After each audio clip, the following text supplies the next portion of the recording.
Welcome to another interesting episode of SoSouth Quick Reviews. This is Maruti Acharya and today's movie is Japan, starring Karthi, Emmanuel and directed by Raja Murugan. Music by G.V. Prakash. In one line, if I have to say what I felt about the movie, it's not bad. What do I mean by that? Let's talk about that in detail. First, let's talk about what worked in the movie. Number one, Karthi. Oh my god. Karthi has a brilliant screen presence and he always brings a new element to his acting irrespective of how different the role is. Every time he tries a different role, he tries to bring his charm to the role and also make that role memorable. And this time also Karthi was successful in doing that. You will remember Karthi as Japan for a long time. Especially the way he says his name, Japan. It's so funny. The second thing that was really good in the movie was the visuals. The frames of Ravi Varman. They were really beautiful. Those frames really tried their level best to take audience into the world of Japan.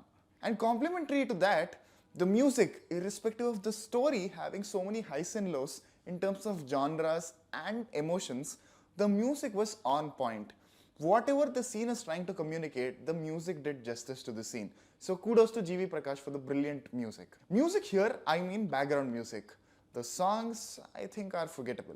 Some portions of the movie, especially some action sequences, some chase sequences and some conversations, I'll not get into the details and reveal you the story, but really worked. They were hilarious, they were on point and they were very wacky and I really liked it. I think these are the positives of the movie. Negatives, oh my god. Firstly, I had a lot of expectations from Raju Murugan. If you ask me, I am disappointed. Why? The story has a lot of potential to talk a lot of things as Raju Murugan usually does in his movies, but it felt like the movie is lost in its own world.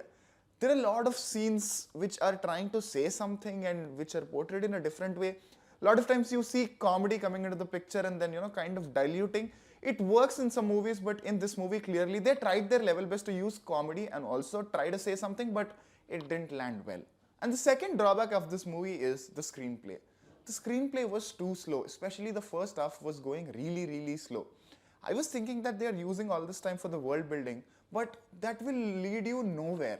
It's just so many characters coming into the picture, nobody is properly established, except for few tracks and few portions.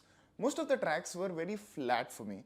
So I was not feeling anything and especially the climax was like, bruh. The most important point that I didn't understand is why the emotions were so forced onto the audience.